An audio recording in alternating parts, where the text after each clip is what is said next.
Patuá, objeto mágico das nossas entidades, na grande maioria das vezes de Umbanda.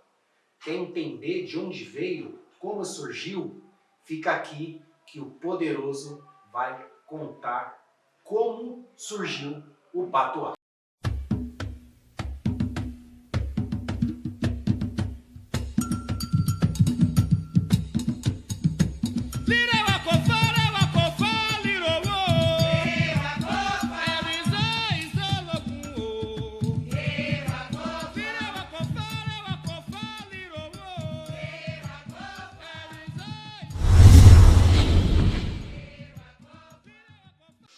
Muito bem-vindos ao canal Poderoso Ofô. Eu sou o Lotejisum de Logun Edé e hoje eu vou contar para vocês um pouquinho sobre esse objeto mágico que é o Patuá. Mas antes, não esquece, se você ainda não é inscrito, se inscreva no canal e não deixe de curtir, porque no final você acaba esquecendo. Então já deixa aquele joinha que eu amo demais e compartilhe esse vídeo com os irmãos, com as irmãs, para que eles também conheçam sobre esse objeto mágico que é o Patuá. Então vamos lá, vou revelar para vocês de onde surgiu.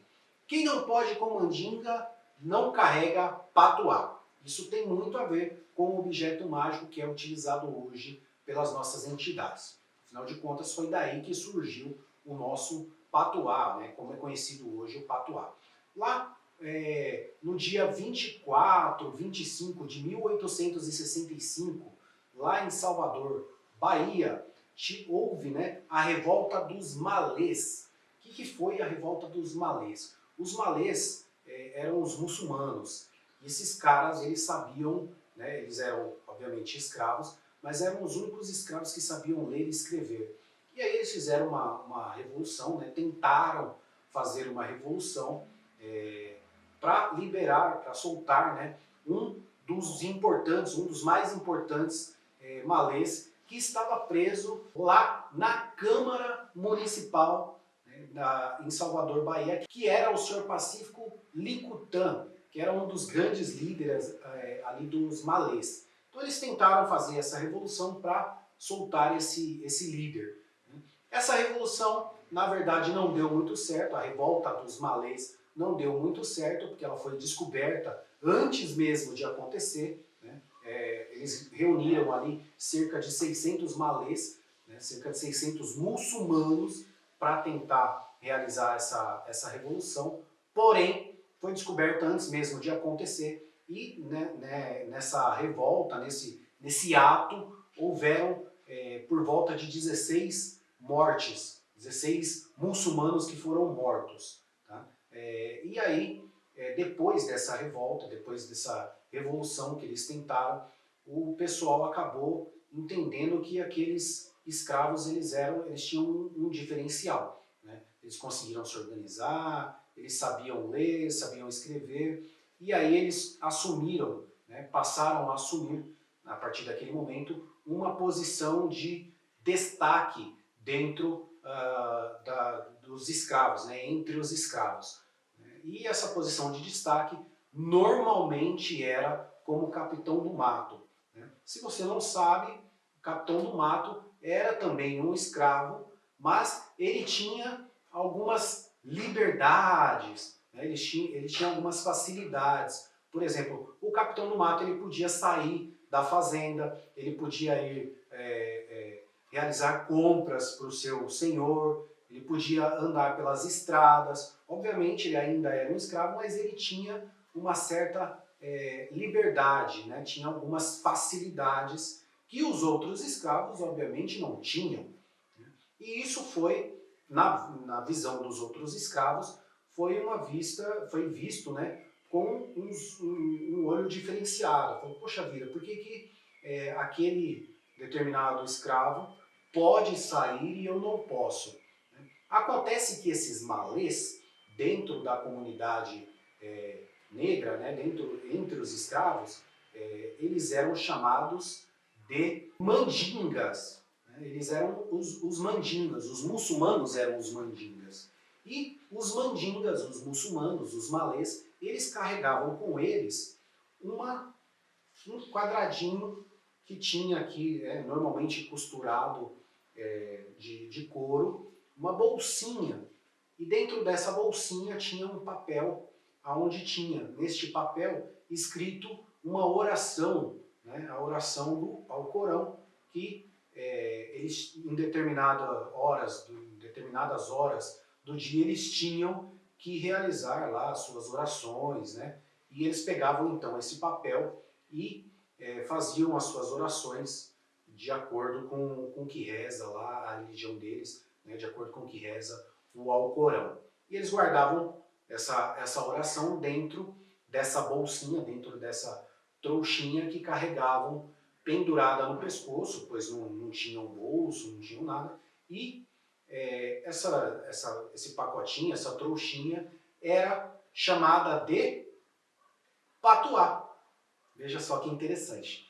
E aí os outros negros, né, os outros escravos, falaram, poxa vida, por que aquele determinado escravo tem essa facilidade? E começou-se a associar, né, essa facilidade ou ele pode sair porque ele tem aquele objeto mágico pendurado no pescoço.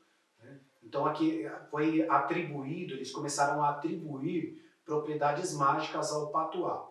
E aí dentro da comunidade negra, dentro dos escravos, né, eles começaram a confeccionar esses patuás para poder fugir. Então eles faziam patuá, faziam lá as trouxinhas, colocavam lá dentro ervas, colocavam pedaços de papel, né, e penduravam no pescoço e fugiam para se passar por mandingas, para se passar por malês. Acontece que quando esses negros eles eram capturados, né, também por malês, porque eram os capitões do mato, né, os malês, os mandingas, e para que os mandingas soubessem quem é mandinga, quem não é, quem é muçulmano e quem não é, eles pediam para que lesse uma parte do Alcorão.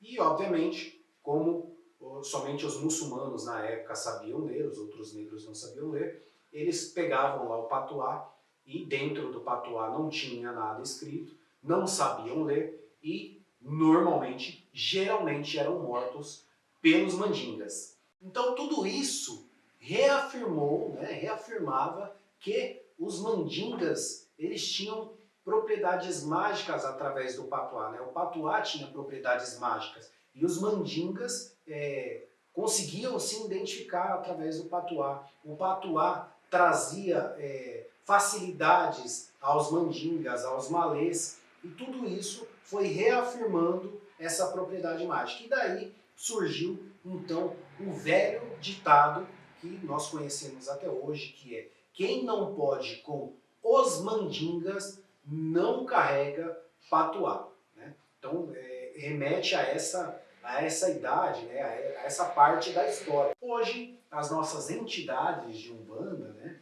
Elas utilizam o patuá para nos trazer proteção.